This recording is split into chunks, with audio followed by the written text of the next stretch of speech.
Chittagong city নির্বাচনে নাসিরের সমর্থনকে ইতিবাচক দেখছেন দলের নেতাকর্মীরা। প্রার্থিতা প্রত্যাহারের ঘোষণা মহিউদ্দিন চৌধুরীর। ঝিনাইদহে পুলিশের সঙ্গে বন্দুকযুদ্ধে ডাকাত নিহত, লক্ষ্মীপুরে যুবদল নেতাসহ গুলিবিদ্ধ দুজন। এবং সুনামগঞ্জে হাওড়া অঞ্চলে রান্নার বিকল্প জ্বালানি হিসেবে জনপ্রিয় হয়ে উঠছে কালো মাটি, চাপ কমবে কাঠ ও গ্যাসের উপর।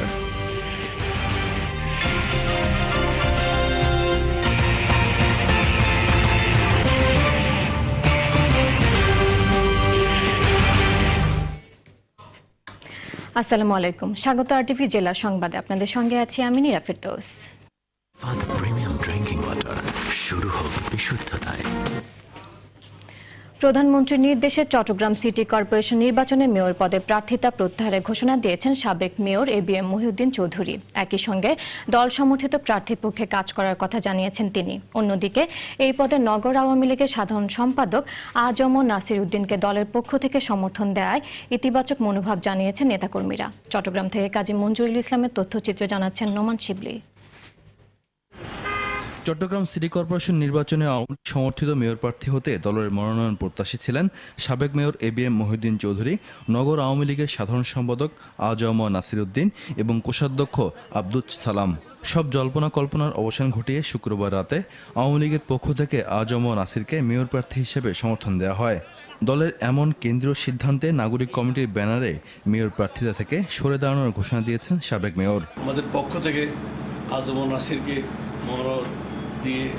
মনোনয়নের সিদ্ধান্ত নিয়ে আমরা মাঠে নামব।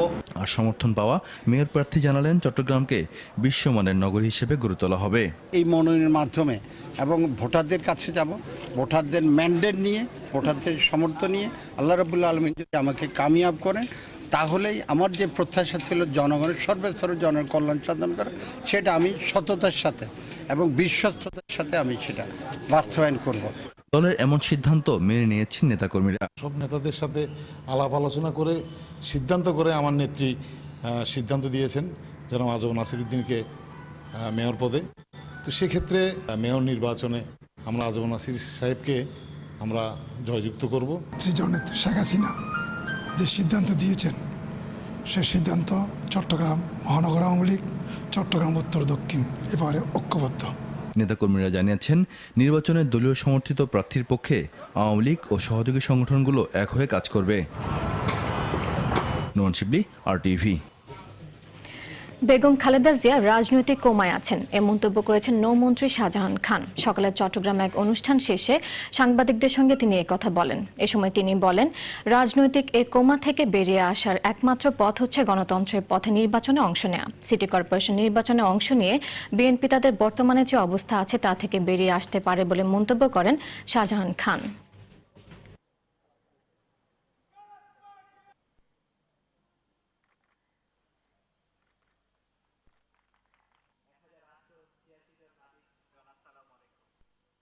একমাত্র পথ হলো গণতন্ত্রের পথ। সন্ত্রাসের পথ ছাড়ুন, গণতন্ত্রের পথে আসুন, নির্বাচন করুন।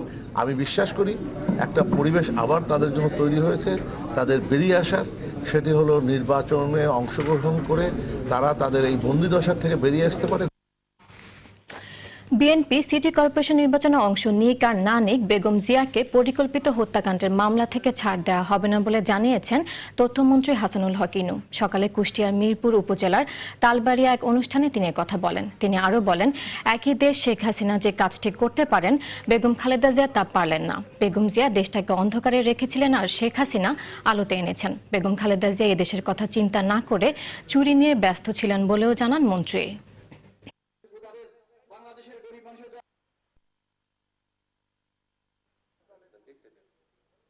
খালেদা জিয়া যতবার নির্বাচনে অংশ নিক আর না নিক, পরিকল্পিত হত্যাকাণ্ডের মামলা থেকে বেগম খালেদা জিয়াকে এক চুল ছাড় দেওয়া হবে। কিন্তু বাংলাদেশে আর রাজাকার আগুন সন্ত্রাসের সরকার আর হতে দেওয়া যাবে না। ঝিনাইদহের কালীগঞ্জে পুলিশের সঙ্গে কথিত বন্দুকযুদ্ধে একজন নিহত হয়েছে। এ সময় অস্ত্র ও গুলি উদ্ধারের পাশাপাশি 3 কনস্টেবল আহত হওয়ার দাবি করেছে পুলিশ। নিহতের নাম পরিচয় জানা যায়নি। পুলিশ জানায় গেল রাতে সন্ত্রাসীরা ডাকাতি প্রস্তুতি নিচ্ছে এমন খবরে কালীগঞ্জ আরপাড়া সড়কের শালিখার মোড়ে যান পুলিশ সদস্যরা। এ সময় দুপক্ষের গুলাগুলিতে এক অজ্ঞাত ব্যক্তি নিহত হন। লক্ষ্মীপুর সদরের বালাইশপুরে পুলিশের সঙ্গে বন্দুকযুদ্ধে এক যুবদল নেতা সহ গুলিবিদ্ধ হয়েছে 2 জন। এদিকে নওগাঁর পত্নীতলায় রফিকুল ইসলাম নামে এক ইজিবাইক চালককে হত্যা করে ইজিবাইকটি নিয়ে গেছে দুর্বৃত্তরা। পত্নীতলা উপজেলা সদরের নজিপুর পৌর এলাকার পুইয়া নামক স্থানে শুক্রবার রাতে এই ঘটনা ঘটে। নিহত রফিকুল ইসলাম পত্নীতলা গ্রামের মৃত ইমান আলীর ছেলে। সকাল 10:30টার দিকে তার লাশ উদ্ধার করে পুলিশ। এদিকে নারায়ণগঞ্জের নয়ামাটি থেকে জালাল আহমেদ নামে এক যুবকের গলাকাটা লাশ উদ্ধার করেছে পুলিশ। রংপুরে সুমাইয়া আক্তার নামে এক ছাত্রীকে শ্বাসরোধ করে হত্যা করেছে দুর্বৃত্তরা। এদিকে হবিগঞ্জের নিজামপুর ইউনিয়নের চেয়ারম্যান আব্দুল আউয়াল তালুকদারকে কুপিয়ে স্বর্ণ অলংকার সহ কয়েক লাখ টাকার মালামাল লুট করেছে দুর্বৃত্তরা। গুরুতর আহত অবস্থায় তাকে সিলেট মেডিকেল কলেজ হাসপাতালে ভর্তি করা হয়েছে। ঘটনার প্রতিবাদে 1 ঘণ্টা মহাসড়ক অবরোধ করে এলাকাবাসী।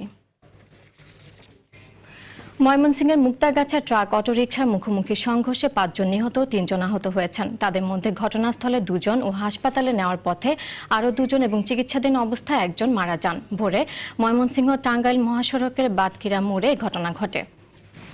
ঘটনাস্থলে নিহতরা হলেন আলাল উদ্দিন, সমীর তালুকদার ও আকবর আলী। মুক্তাগাছা থানার ভারপ্রাপ্ত কর্মকর্তা জানান, জামালপুরগামী পণ্য বোঝা একটি ট্রাক বিপরীত দিক থেকে আসা অটোরিকশাকে চাপ দিলে দুর্ঘটনা ঘটে। আহতদের ময়মনসিংহ মেডিকেল কলেজ হাসপাতালে চিকিৎসা দেওয়া হচ্ছে। এদিকে সকালে নওগাঁর নিয়ামতপুরে 2টি মোটরসাইকেলের মুখোমুখি সংঘর্ষে শহীদুল ইসলাম নামে এক যুবক নিহত হয়। এদিকে মুন্সিগঞ্জ শহরের উপকণ্ঠে ধলেশ্বরী নদীতে সিমেন্ট বোঝায় ট্রলার ডুবিতে 1 শ্রমিকের মৃত্যু হয়েছে। ট্রলার ডুবিতে নিখোঁজ হওয়ার 5.5 ঘণ্টা পর বেলা 11:30টার দিকে ওই শ্রমিকের লাশ উদ্ধার করে পুলিশ। নিহত শ্রমিকের নাম মোহাম্মদ সেলিম মিয়া। তার বাড়ি নেত্রকোনা জেলার মোহনগঞ্জ উপজেলার সোমপুর গ্রামে। সকাল 6টার দিকে ধলেশ্বরী নদীতে শাহ সিমেন্ট ফ্যাক্টরির জেটিতে সিমেন্ট বোঝাইয়ের সময় ট্রলারটি ডুবে যায়। এ সময় কয়েকজন শ্রমিক সাঁতরে তীরে উঠতে সক্ষম হলেও সেলিম মিয়া উঠতে পারেনি।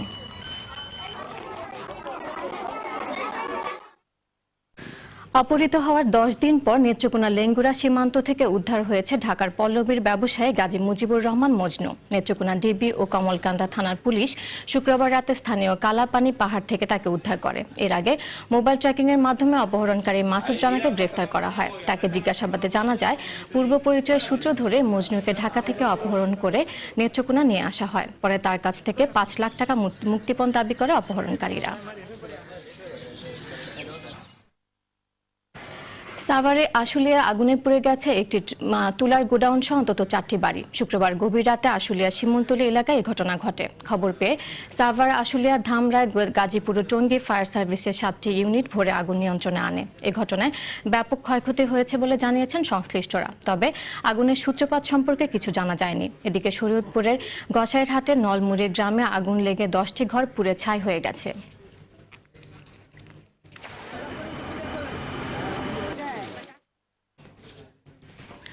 সুনামগঞ্জের হাওড়াঞ্চলে রান্নার বিকল্প জ্বালানি হিসেবে দিন দিন জনপ্রিয় হয়ে উঠছে কালো মাটি। এই মাটি বিক্রি করে বাড়তি আয় করছেন অনেকে। কাঠ ও গ্যাসের উপর চাপ কমাতে সারা দেশে কালো মাটির ব্যবহার ছড়িয়ে দেওয়ার পরামর্শ স্থানীয়দের। সুনামগঞ্জের স্টাফ রিপোর্টে আবেদ মাহমুদ চৌধুরী পাঠানো তথ্যচিত্রে মাহফুজুর রহমানের রিপোর্ট। সুনামগঞ্জের হাওড় নদীতে শুকনো মৌসুমে কালো মাটি পাওয়া যায়। 4-5 ফুট মাটি খুললেই বের হয়ে আসে এ মাটি। এগুলো সংগ্রহ করে 3-4 দিন রোদ্রে শুকালেই জ্বালানির উপযোগী হয়। হাওড় পাড়ে অনেকেই সারা বছরের জ্বালানির জন্য কালো মাটি সংগ্রহ করে রাখেন। জ্বালানি উপযোগী এই মাটি বস্তাপ্রতি বিক্রিও হয় 150 টাকা দরে। মাটি দিয়ে আমরা করি হিসাবে জ্বালানি করা হয়। এটাতে অনেক গরিব মহিলা যারা আছে বা পুরুষ, তারা এটা বেচা ফ্যামিলির অনেক উপার্জন করে। ছেলে মেয়েদের লেখাপড়ার টাকাটা এখান থেকে বাইরে। শুকানির পর বাড়িতে নেই, বাড়িতে নিয়ে মনে করেন আমরা লাকড়ি ডিজাইন না হইতো তাহলে আমরা কিনা লাকড়ি জ্বালাইতে হইতো। এখন আমরা এটা নিজে কিনা থাকা বাঁচছি। জ্বালানি হিসাবে মাটির ব্যবহার হাওড় পাড়ে মানুষের জীবন মানে গতি এনেছে বলে মনে করেন সুনামগঞ্জের জেলা প্রশাসক। স্থানীয় মানুষজন এটার জ্বালানি হিসেবে ব্যবহার করে এবং তারা বাইরে বিক্রি করেও তারা পয়সা পায় এবং এটা অনেক শ্রমিক জীবিকা নির্বাহ করছে। তো আমার মনে হয় যে এটা একটা বিকল্প জ্বালানি। কাঠের ওপরে চাপ কম পড়ছে বা গ্যাসের ওপরে চাপ কম পড়ছে, তারা যদি এটা করে তো আমার মনে হয় যে পরিবেশে যদি ক্ষতি না হয় তাহলে এটা পরিবেশ বান্ধব বলে আমার কাছে মনে হয় এবং অনেক মানুষ তাদের জীবিকা নির্বাহ করছে। স্থানীয়রা মনে করেন সারা দেশে কালো মাটির জ্বালানি ব্যবহার হলে কাঠ ও গ্যাসের উপরে চাপ কমবে। মাহফুজা রহমান, RTV। বরগুনার পাথরঘাটায় জৈব পদ্ধতিতে কেঁচো সার ব্যবহারে লাভবান হচ্ছেন কৃষকরা। এতে সবজির ফলন বেশি হবার পাশাপাশি বাড়ির আঙিনায় তৈরি সার বিক্রি করে আর্থিকভাবেও লাভবান হচ্ছেন তারা। বরগুনা উত্তর প্রতিনিধি ফেরদৌস খান ইমনের তথ্যচিত্রে জানাচ্ছেন নোমান শিবলি। বরগুনার পাথরঘাটায় বেসরকারি একটি সংস্থা প্রথমে 25 জন কৃষককে প্রশিক্ষণ দিয়ে কেঁচো সার ব্যবহারে উদ্বুদ্ধ করে। মাটির চারিতে 7 থেকে 10 দিন রাখা গোবরে কোলোরিয়ান প্রজাতির কেঁচো থেকে তৈরি হয় এই সার। এতে উদ্ভিদের জন্য প্রয়োজনীয় 11টি খাদ্য উপাদান থাকায় জমিতে অন্য সারের দরকার হয় না। সার ব্যবহারে ভালো ফলনের পাশাপাশি কেঁচো সার বিক্রি করে আর্থিকভাবেও লাভবান হচ্ছেন কৃষকরা। বাজার দিয়ে তো প্রায় দ্বিগুণ সার কেনা, রাজ্যের সার কেনা আমার টাকা লাগে অনেক টাকা, সেই টাকাটা আমাকে লাগে না, এতটুকু করেছে আমাকে, আর আমাকে জায়গা দিলে অনেক দাম বাড়তি হয় এবং ফসলও বাড়তি হয়। বাজার দিয়ে সার কিনে দিলে দেখতে আছি যে সার খাইলে মানুষের অনেক রোগ হয়, আর নিজেরা যদি একটা সার তৈরি করে দিতে হয় তো রোগ কম হয়। আমরা নিজে তৈরি করি আর নিজে খেতে দিই, আমাকে তো কেনা লাগে, এই জন্য আমাকে টাকা অনেক থাকে জানা। কেঁচো সার আমরা জায়গায় দিয়ে তারপর কিছু বাড়তি থাকলে বিক্রিও করতে পারি। কেঁচো সার ব্যবহারের পক্ষে মত দিলেন এই কৃষি কর্মকর্তা। চাইলে নতুন যারা চাষি আছেন তাদের মাধ্যমে আমরা কেঁচো বিতরণ করতে পারবো, আমাদের সেই ধরনের কেঁচো মজুদ রয়েছে এবং তারা যদি নিজস্বভাবে এরকম স্থাপন করতে চায় কিভাবে এই প্রদর্শনী খামার তৈরি করবে সেই ধরনের সকল সহযোগিতা আমরা করতে পারবো। নোমান শিবলি, RTV। সরকারি সহায়তা না পাওয়ায় ফরিদপুরে পেঁয়াজ চাষে লক্ষ্যমাত্রা অর্জন হয়নি, ফলে প্রয়োজনীয় পেঁয়াজের দানা সংগ্রহ না হওয়ার আশঙ্কা করছে চাষিরা। এদিকে সুনামগঞ্জে পতিত জমিতে গম চাষে সফলতা পেয়েছে কৃষকরা। ফরিদপুরের জাকির হোসেন ও সুনামগঞ্জের আবেদ মাহমুদ চৌধুরীর তথ্য ছবিতে লাবণ্য জাহানের রিপোর্ট। অনুকূল আবহাওয়ার কারণে প্রতি বছরই পেঁয়াজের বীজ সংগ্রহে ব্যাপক ভূমিকা রাখে ফরিদপুরের চাষিরা। এখানকার বীজের গুণগত মান ভালো হওয়ায় দেশ জুড়ে এর চাহিদা রয়েছে। কৃষি ঋণ না পাওয়া সহ নানা প্রতিবন্ধকতার মধ্যে এবছর 2106 হেক্টর জমিতে পেঁয়াজের আবাদ হয়েছে। বাম্পার ফলনের আশা করছেন চাষিরা। আমাদের মূল দাবি হলো এর কৃষি ঋণ দিয়ে সহায়তা করা এবং সরকারের অগ্রাধিকার খাত, কিন্তু এই খাতে কোনো কৃষি ঋণের তদারকি নাই এবং আমরা কোনো চাষিরা ঋণ পাই না। বীজ আমাদের দাম দিয়েছে 60,000, আর আমরা বাইরে বেচছি পরে 1,20,000 10,000। তবে ভিন্ন কথা বলছেন কর্তৃপক্ষ। আমরা এবছর চাষিদেরকে ন্যায্য মূল্য দেব এবং চাষিরা মূল্য পেয়ে যেন খুশি হয় এবং চাষিরা যেন লাভ হয় সেদিকে আমরা বিএডিসি লক্ষ্য রাখি। সুনামগঞ্জে সেচ সুবিধা না থাকায় একসময় হাজার হাজার হেক্টর পতিত জমি থাকতো। গম চাষে তেমন সেচের প্রয়োজন হয় না। এবছর এসব পতিত 120 হেক্টর জমিতে গমের আবাদ হয়। বাম্পার ফলন হওয়ায় কৃষকের মুখে হাসি ফুটেছে। সরকারি যদি কিছু সাহায্য হয়তো তাহলে আমার মনে হয় আরো অনেক মানুষে গম করলো। এবছর গম করছি, গম খুব ভালো হয়েছে।